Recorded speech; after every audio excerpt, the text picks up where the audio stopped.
In the early 1060s, religious life in much of Europe began to crystallize, beginning to define the areas over which they presided. Catholic Europe was split very nearly in twain by the Cathar dominion of the Volksreich, and of course the Catholic authority as a united church was in shambles, seeing as Rome was in the hands of the heathens.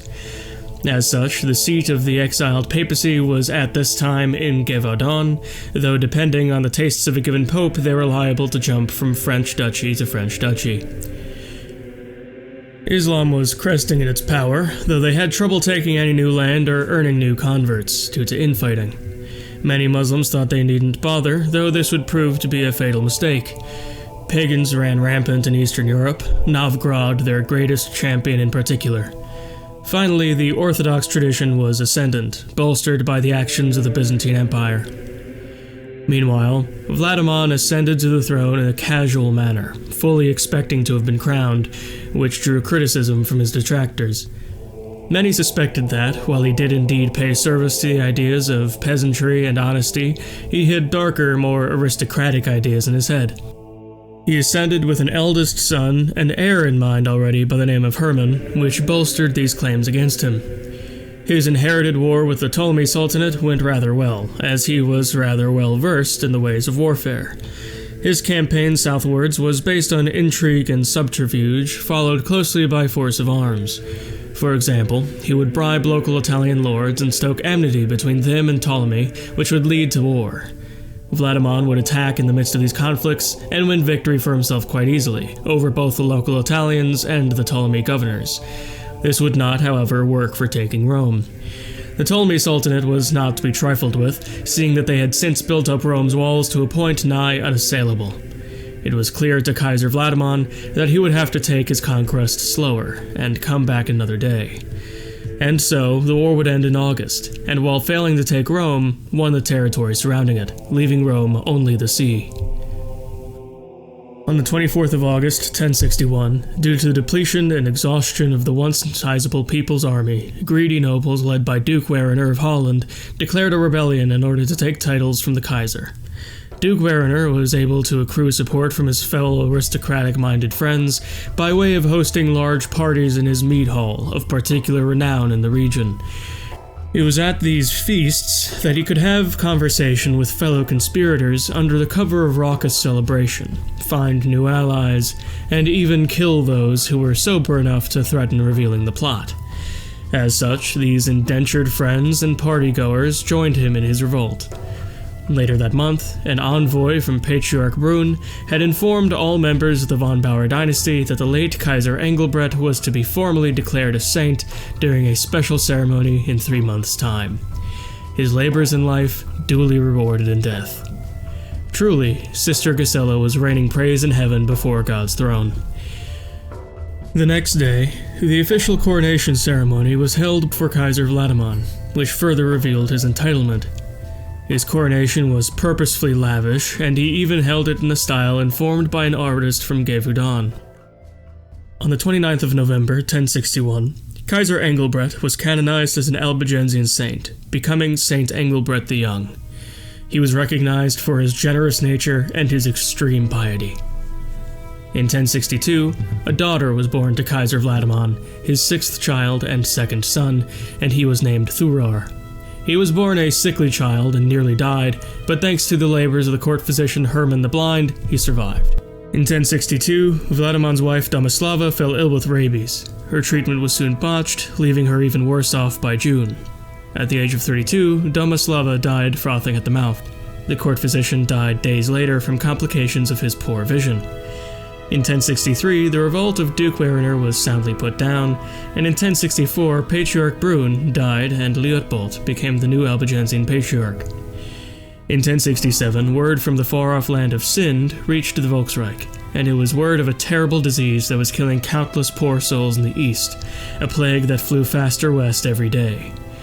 Meanwhile, trouble at court brewed with Tanist Anne, a popular and ambitious girl at the tender age of 17, began to contend for power against her younger brother and the heir to the Volksreich, Tanist Herman.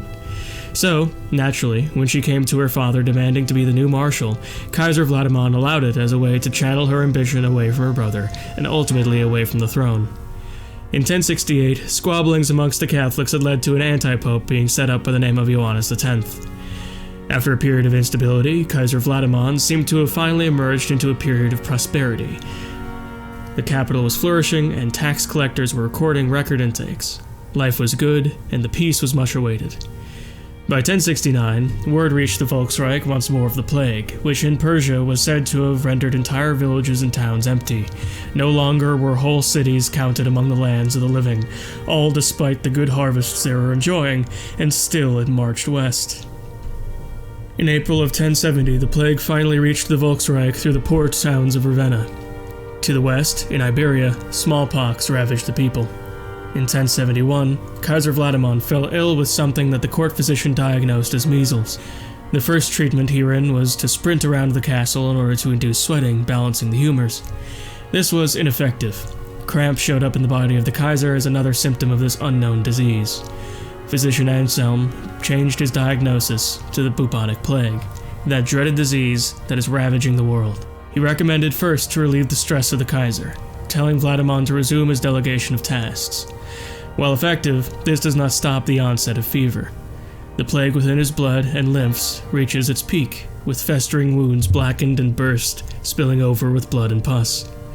After experimental treatment failed, Kaiser Vladimir died on the 23rd of May, 1071, at the age of 44. A shining example of diligence, his duty was never neglected. A godly man, Vladimir surely joined the Lord. He left his son Herman to ascend to the throne at the age of 10. Herman's ambitious sister Anne was able to convince enough vassals to proclaim her Queen of Burgundy within the Volksreich, and without her father's vote to protect his young son and the continuity of the empire, she was able to achieve this initial goal.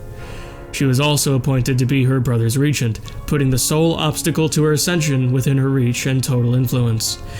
This would likely spell his doom. Meanwhile, to the north, Novgorod, which had managed to spread itself across the whole of Scandinavia, lost control of over half of its territory to the once conquered kingdoms there. By 1072, the plague reached the capital of Schwarzburg, impeding Anne's plan to dethrone her brother via an unfortunate accident. So, on the 25th of February 1072, Queen Anne of Burgundy declared war on Kaiser Herman, her 11-year-old brother, through a court faction agitating for her rule. Meanwhile, Capua conquered Velika Morava, becoming a significant kingdom in southeastern Europe, and Vexin in the west set out to conquer and replace Brittany. On the 14th of June, 1072, the Albigensian patriarch Liutbald declared Fraue Flandina, a former court chaplain, to be an Albigensian saint, canonized as Saint Flandina for her generous nature and piety. The move that Queen Anne made on the throne would have surely succeeded, as her armies outnumbered, outclassed, and outperformed the tired Volkish troops. Anne was charismatic, ambitious, and supported reforms which would have made her a popular Kaiserina. Luckily for Herman, she died on the 14th of June 1072 of the dreaded plague at the age of 21. In June, the first Albigensian matriarch rose to the position, Matriarch Friedeswind. Meanwhile, December proved to be a good month for the Catholics indeed. This was due in large part to Giovanni di Capua, a shamed merchant-turned-monk who was ejected from his monastery for lustful pursuits and became a pirate. He sailed around the Tyrrhenian Sea, raiding Muslim towns and villages held by Ptolemy and the Yusufian in Provence, all while wearing his holy robes. He saw his opportunity years later, as the Volksreich surrounded Rome, leaving them only the sea. Giovanni was able to reach an audience with the King of Milano and propositioned him for the reconquest of Rome. Giovanni would use his fleet and flood the port of Rome with Christian warriors, thus Rome would belong to Milano, and also the papacy, which would be desperate to return to their sacred city. All this for absolution of his sins. King Reggio Callimachi of Milano said he'd get an audience with the Pope, and agreed to his terms. However, the King of Milano employed his pirate fleet without consulting the Pope at all, thinking that the Pope would not be able to disagree once he had Rome itself as a bargaining chip. And so, on Christmas Eve, the pirate band of Giovanni di Capua sailed in the dark of night, parallel to the shore, bristling with Catholic knights. The pirates swam to shore, swords in their mouth, and killed the shoremen to the best of their ability. Once enough of them were dead, the knights made landfall and conquered the holy city in its entirety.